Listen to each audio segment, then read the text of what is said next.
everyone, welcome back to our channel The Millennial Beast. This is Ramya Arjun and today we are on our 5th video of the UK Student Visa series. If you haven't watched our previous videos, I'll put them in the cards here. Make sure you watch them. Also, if there are any viewers who are yet to subscribe to our channel, please hit the subscribe button and support us. So without delay, let's get into the video.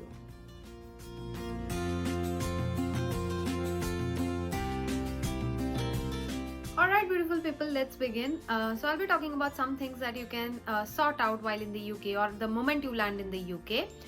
So the first one is your address proof. So most of the time we would have sorted our place of stay, place of accommodation, and that is highly recommended because your address proof is going to be very important. So make sure you do that. Okay, so first one is your address proof. Second one is your mobile number or your telephone number. So either you can carry a valid SIM while you come, or maybe you can buy one here. But because of the quarantine and all this pandemic thing going on, it might be tough for you to get out and buy a SIM for yourself.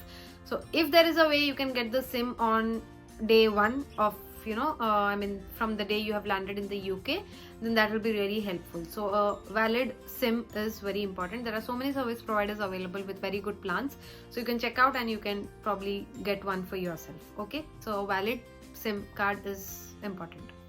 Alright, the third important point is your BRP card collection. Now, if you are serving your quarantine and all those things, then make sure you complete that quarantine period and then get out and then go and collect your BRP card. The collection point of this BRP card you would have mentioned while filing your visa application, so make a note of it. The BRP card is very important because your visa that is stamped on your passport has got a very limited period. It has got a very, it's valid for a very limited period, like 2 or 3 months max.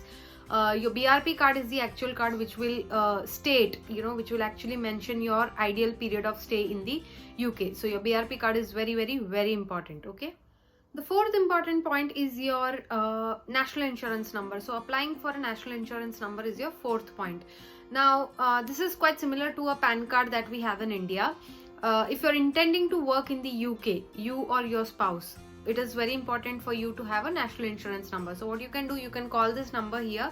You can also Google for this number, and they'll ask for some basic details like your name, email ID, address, and all those basic stuff, and they'll file an application on your behalf. So what happens is, like, they'll give you a reference number and you can use this reference number whenever you are applying for any job.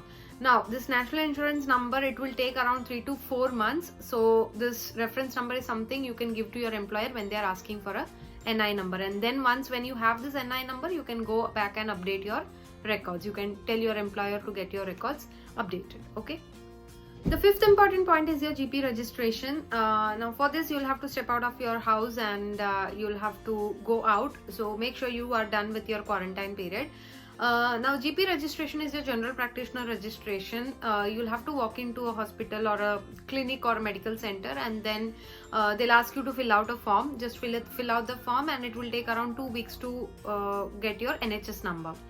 And once you get your NHS number, you are fully registered, like you are, your GP registration has been done. So this is very important, otherwise it will be a chaos for availing all the medical treatments and everything. So make sure you do this GP registration once you're done with your quarantine and everything. Okay. The sixth important point is your bank account. Now what you can do, you can walk into a bank, you can ask them you want to open an account, and they'll ask for some evidences. So your university letter is very important, so make sure you carry one.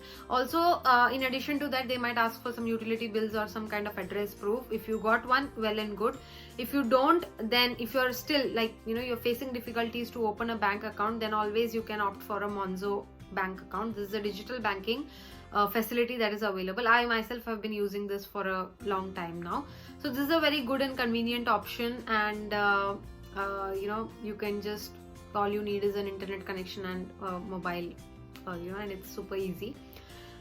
So this is one option that you can rely upon, and in the meantime, once you have stayed in the place, in the country for like 2 months, 3 months, you'll start getting some proof, you'll start getting your utility bills and everything on your name, and then you can maybe look for a proper bank. Okay, so before that, if you're facing any difficulties, this is a very good option. The seventh point is utility bills. Now utility bills are very important when it comes to submitting proof, like address proof. So make sure you are transferring all these utility bills to your name, because there would be, especially if you're staying independently, because either your agencies must have done it for you, or you can check with them, check with the agencies. If not, then you can call these service providers and get it transferred to your name. Because gradually going forward, if you want to apply for a license or something, these address proof are very much required. So make sure you get it transferred to your name. Okay. Alright people, that's it for today. I hope this video was informative. I hope it was helpful, and if so, please share this video and also give a thumbs up. If you got any questions, then please let me know in the comment section below, and I'll see you on my next video. Till then, this is Ramya Arjun signing off.